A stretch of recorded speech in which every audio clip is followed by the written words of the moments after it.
Ini adalah trademark sekolah SMK Malim. Warga Malim, Sedia, keterampilannya, hebat, akhlaknya, mulia, anak yang baik, mendengar kata, minda, kreatif, budaya. proaktif.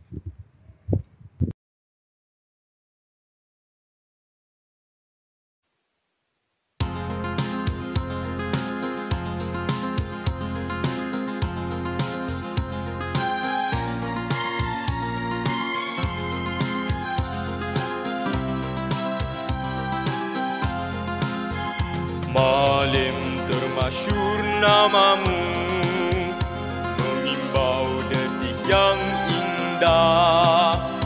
Di sini kami dibimbing, dididik, insan murni lagi terpuji. Janji tersemat di hati,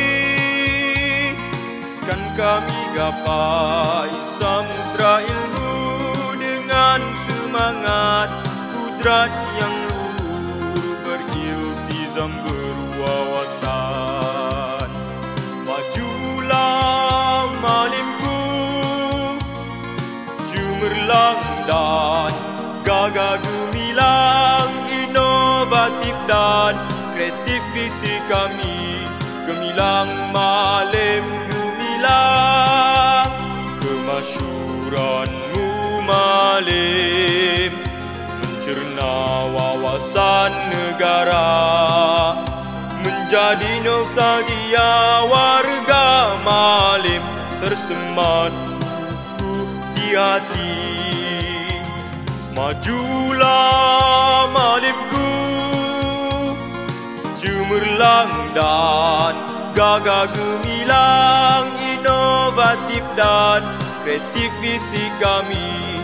Gemilang Malim, gemilang kemasyuranmu Malim, mencerna wawasan negara, menjadi nostalgia warga Malim, tersemat kukuh di hati.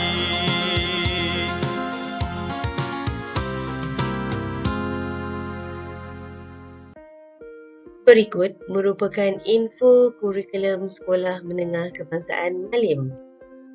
Untuk pengetahuan murid-murid, mata pelajaran yang akan dipelajari sepanjang tingkatan 1 ialah Bahasa Melayu, Bahasa Inggeris, Matematik, Sains, Sejarah, Geografi, Reka bentuk teknologi, Pendidikan Islam atau Pendidikan Moral, manakala mata pelajaran tambahan selain yang disebutkan ialah Pendidikan Jasmani dan Kesihatan, Pendidikan Seni dan Visual, manakala subjek elektif ialah Bahasa Cina atau Bahasa Tamil.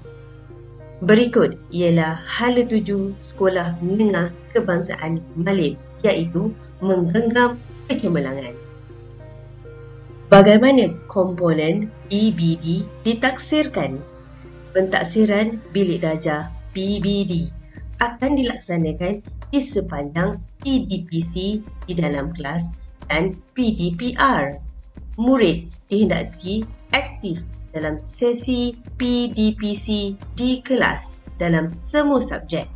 Pentaksiran akan dijalankan oleh guru mata pelajaran setiap kali berlakunya PDPC. Antara program yang memantapkan lagi kecemerlangan Sekolah Kebangsaan Malim ialah program Highly Immersive, iaitu HIP, iaitu sebuah program pembudayaan bahasa Inggeris di mana murid-murid digalakkan bertutur di dalam bahasa Inggeris dan aktif menyertai program yang dianjurkan oleh Panitia Bahasa Inggeris. Sekolah Menengah Kebangsaan Malim tidak pernah ketinggalan dalam melaksanakan pembelajaran abad ke-21. Pembelajaran abad ke-21 ialah satu proses pembelajaran berpusatkan murid berteraskan 5 standard asas, iaitu komunikasi, kolaboratif, pemikiran kritis dan kreativiti serta aplikasi nilai murni dan etika. Semasa sesi pembelajaran PDPR, iaitu pengajaran dan pembelajaran di rumah, semua murid wajib mengikuti sesi PDPR tersebut secara online atau menggunakan modul kerja yang dibekalkan oleh guru. Semua murid mesti mempunyai sifat cakna pada pelajaran sepanjang masa walaupun pembelajaran secara tidak bersemuka dengan guru di sekolah kerana PBD akan sentiasa direkodkan. Murid yang tidak hadir dalam kelas secara PDPR akan ketinggalan dan akan merugikan diri sendiri. Kehadiran kelas secara PDPR adalah wajib. Apabila berada di sekolah menengah, perangai dan tingkah laku perlu dijaga agar menjadi anak dan warga yang berguna kepada semua. Berikut adalah antara contoh peta pemikiran ITING PAK 21 yang digunakan oleh warga pendidik Sekolah Menengah Kebangsaan Malim. Sekolah Menengah Kebangsaan Malim tidak pernah ketinggalan. Transformasi Sekolah 2025 atau dikenali sebagai TS25. Sekolah Menengah Malim ialah sebuah sekolah yang terpilih oleh Jabatan Pendidikan Melaka untuk program TS25 iaitu sebuah transformasi sekolah 2025 yang merupakan usaha Kementerian Pendidikan Malaysia untuk memfokuskan aspek kemenjadian murid dan sekolah yang berkualiti tinggi selaras dengan keperluan semasa pendidikan di Malaysia.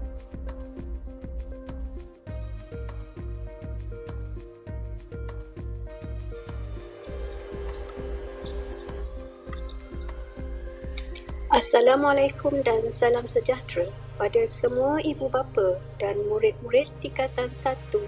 Saya, Puan Wan Norasima binti Abdul Hamid, mewakili unit hal ehwal murid SMK Malim, akan memberikan sedikit maklumat tentang peraturan-peraturan sekolah yang perlu diketahui oleh semua murid. Assalamualaikum dan salam sejahtera. Seterusnya, saya akan menerangkan tentang peraturan-peraturan di sekolah SMK Malim yang perlu diketahui oleh semua ibu bapa dan murid-murid tingkatan 1. Tujuan peraturan sekolah diadakan yang pertama adalah untuk membentuk kesempurnaan peribadi pelajar baik dari segi intelek maupun rohani, emosi dan jasmani berdasarkan kepercayaan dan kepatuhan kepada Allah selaras dengan falsafah pendidikan negara. Kedua, untuk mewujudkan suasana pengajaran dan pembelajaran yang baik agar pelajar-pelajar dapat menimba ilmu pengetahuan tanpa gangguan. Yang ketiga, melahirkan pelajar-pelajar yang mempunyai semangat tolong-menolong, hormat menghormati, bertolak ansur dan bekerjasama dalam kalangan pelajar. Yang keempat, melahirkan pelajar-pelajar yang berilmu pengetahuan, berakhlak mulia, bertanggungjawab dan berupaya mencapai kesejahteraan diri serta dapat memberi sumbangan terhadap keharmonian dan kemakmuran sekolah, masyarakat dan negara. Yang kelima, melahirkan generasi yang berdisiplin dalam sekolah dan di luar sekolah. Yang keenam, memberi layanan dan hak yang sama rata kepada semua pelajar. Yang ketujuh, membantu pengetua, guru-guru, pengawas dan ketua darjah menjaga keamanan, ketenteraman dan kelicinan perjalanan sekolah. Yang ke-8, menentukan bahawa mereka yang bersalah menerima hukuman yang setimpal dengan kesalahannya. Seterusnya, tujuan hukuman.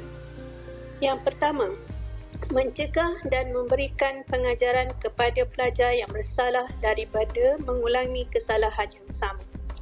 Mencegah pelajar-pelajar lain dari melakukan kesalahan yang sama. menjauhkan pelajar-pelajar yang berbahaya atau bermasalah daripada mempengaruhi pelajar yang lain, memberikan balasan yang setimpal dengan kesalahan yang telah dilakukan setelah terbukti kesalahannya. Yang kelima, menyedarkan dan menginsafkan pelajar yang bersalah. Untuk pakaian seragam pelajar lelaki, ada beberapa peraturan yang anda harus ikuti. Yang pertama, seluar panjang mestilah berwarna hijau kehitaman ataupun dark olive. Mestilah berfashion biasa, kemas dan selesa, tidak ketat ataupun terlampau besar. Fashion jeans tidak dibenarkan. Kaki seluar mestilah mencecah kasut atau tidak menampakkan stokin apabila berdiri dan tidak menyentuh tanah. Kaki seluar mestilah sederhana besarnya. Untuk yang bersaiz kecil adalah sepanjang 25.40 cm.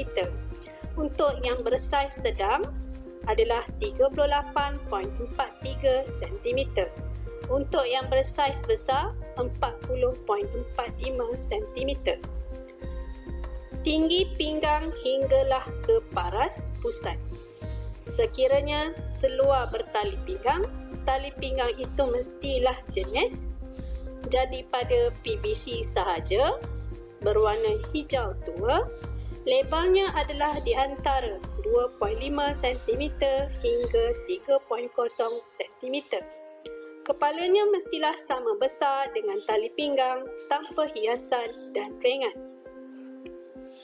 Untuk baju kemeja mestilah berwarna putih, sama ada berlengan pendek ataupun berlengan panjang. Sekiranya pelajar memakai baju berlengan panjang, lengan baju di pergelangan tangan hendaklah dikancing. Baju dipakai masuk ke dalam seluar. Butang baju mestilah dikancing mengikut sepatutnya. Baju kemeja lengan pendek tidak boleh dilipat lengan bajunya. Berfashion biasa dan kelihatan kemas, bertali leher sekolah. Untuk kasut dan stokin pula, kasut PVC berwarna putih ataupun berwarna hitam, tanpa jalur ataupun berbelang atau mempunyai tulisan ataupun bergambar. Stokin berwarna putih ataupun hitam, tidak berjalur atau berbelang warna. Kasut sekan tidak dibenarkan dipakai pada waktu pembelajaran. Untuk lencana perlu dijahit di sudut kiri bahagian atas dada. Dipakai pada setiap hari persekolahan. Tanda nama diletakkan di atas lencana dan lencana pada tali leher. Pakaian seragam pelajar perempuan. Untuk pelajar yang berbaju kurung, baju kurungnya mestilah berwarna putih, potongan tradisional dan lehernya adalah bentuk teluk belanga. Baju dan kain sarung hendaklah kelihatan longgar dan selesa, tidak ketat serta tidak menggairahkan. Jenis kain tetron cotton tebal sahaja atau yang sejenis dibenarkan. Kain sarung berwarna biru turquoise jenis susun atau jenis A-line. Jenis kain sarung ialah tetron cotton sahaja. Labuh kain hendaklah menutupi mata kaki atau mencecah kasut, tidak akan menampakkan stokin atau pergelangan kaki apabila berdiri. Semua pelajar perempuan diwajibkan memakai kain dalam dan baju alas ataupun simis. Untuk yang memakai tudung, pelajar perempuan dibenarkan memakai tudung ataupun mini telekung dengan syarat tudung itu hendaklah menutup bahu dan dilarang sama sekali memakai tudung singkat yang menampakkan tengkuk. Ukuran tudung atau mini telekung adalah sesuai dengan pemakainya. Diwajibkan memakai serkup kepala berwarna putih ataupun berwarna hitam. Kasut dan stokin pula adalah berwarna putih ataupun berwarna hitam, sama juga dengan warna stokin. Untuk lencana mestilah dijahit, dipakai di sudut kiri bahagian atas dada dan tanda nama mestilah dipakai di atas lencana.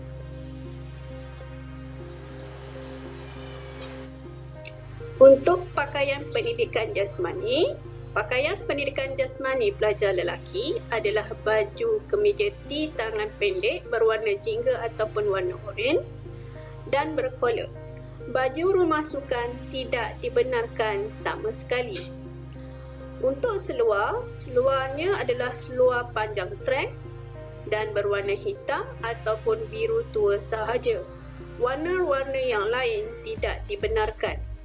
Pelajar-pelajar digalakkan membeli seluar tek di koperasi sekolah. Untuk kasut adalah kasut sekolah. Kasut sukan tidak dibenarkan. Pakaian pendidikan jasmani pelajar perempuan. Bajunya adalah baju T jingga lengan panjang dan tidak dibenarkan sama sekali baju rumah sukan. Labuh baju hendaklah menutupi punggung dan mestilah longgar. Mana-mana pelajar perempuan yang sengaja memendekkan baju atau mengetatkan baju, unit disiplin boleh mengenakan tindakan kepada anda. Untuk seluar panjang khas pendidikan jasmani ada dijual di koperasi sekolah dan warnanya adalah sama ada warna hitam atau warna biru tua. Untuk kain tudung mestilah jenis pancung 3 segi berwarna hitam tanpa aksesori. Ini adalah hanya untuk aktiviti co-kurikulum sahaja, iaitu apabila diarahkan. Jika tidak diarahkan, anda hendaklah memakai tudung sekolah. Kasut pula adalah kasut sekolah, kasut sukan atau kasut PJ apabila diarahkan sahaja. Seterusnya adalah pakaian-pakaian yang khusus dipakai oleh pelajar SMK Malim. Pada setiap hari Rabu, pelajar akan memakai pakaian pasukan beruniform mengikut badan beruniform masing-masing. Yang kedua, kemeja T berwarna jingga dan seluar sukan hendaklah dipakai pada waktu PDP pendidikan jasmani kecuali pada hari Jumaat, Minggu Genap dan hari Rabu. Yang ketiga, kemeja T rumah sukan dan seluar sukan dipakai pada setiap hari Selasa. Yang keempat, baju Melayu lengkap bersamping dan songkok hendaklah dipakai pada setiap hari Jumaat setiap Minggu Genap. Pelajar bukan Islam dikecualikan. Seterusnya adalah peraturan-peraturan tambahan. Pelajar-pelajar yang tidak memakai pakaian mengikut peraturan sekolah tidak dibenarkan berada di dalam kawasan sekolah. Dalam kata yang lain, ibu bapa boleh dipanggil untuk mengambil anak masing-masing dan membawa pulang mereka untuk menukar pakaian mengikut peraturan yang telah ditetapkan. Pelajar-pelajar dilarang sama sekali memakai barang-barang kemas seperti emas, intan, berlian, mutiara dan sebagainya di tangan, lengan, kaki atau leher kecuali subang kecil untuk mengelakkan lubang tindik daripada tertutup, dan warna pun akan ditetapkan oleh pihak sekolah. Pelajar-pelajar juga dilarang memakai makeup dan eyeshadow, syelak mata, tangkal azimat dan perhiasan tiruan. Pelajar-pelajar juga dilarang menyimpan kuku panjang, menginai atau meletakkan cat kuku. Ini adalah dilarang sama sekali. Pelajar-pelajar lelaki tidak dibenarkan memakai gelang di tangan sama ada gelang getah, plastik, logam dan ditegah memakai subang di telinga atau rantai leher. Mulai tahun 1999, semua pelajar dikehendaki memakai lencana jenis tampal ataupun lekat dan semua pelajar lelaki dikehendaki memakai tali leher.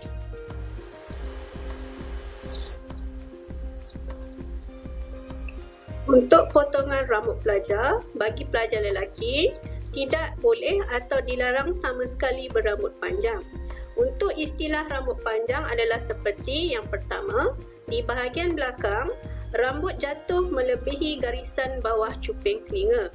Yang kedua, di bahagian hadapan, rambut menutupi garisan tengah dahi. Yang ketiga, di bahagian tepi ataupun sisi, rambut menutupi kedua-dua telinga atau sebahagian daripadanya dan sideburn yang melebihi garisan tengah hidung. Pelajar-pelajar tidak dibenarkan memakai ataupun menyambung rambut palsu, mewarnakan rambut atau menyimpan ekor rambut. Bagi yang telah mewarnakan rambut, selain daripada warna hitam, anda dikehendaki mewarnakan semula rambut anda kepada warna hitam. Pelajar-pelajar adalah ditegah dan dilarang meniru style atau fashion rambut mana-mana kumpulan atau identiti sesuatu kumpulan, terutama kumpulan gangster. Pelajar-pelajar lelaki sekolah tidak dibenarkan menyimpan misai atau jambang atau kedua-duanya. Rambut pelajar-pelajar hendaklah sentiasa kelihatan kemas dan rapi serta bersikat. Rambut, telinga dan leher pelajar-pelajar perempuan Islam hendaklah sentiasa tertutup dan tidak dibenarkan terdedah di mana-mana bahagian. Berikut adalah contoh potongan rambut pelajar yang harus diikuti oleh pelajar.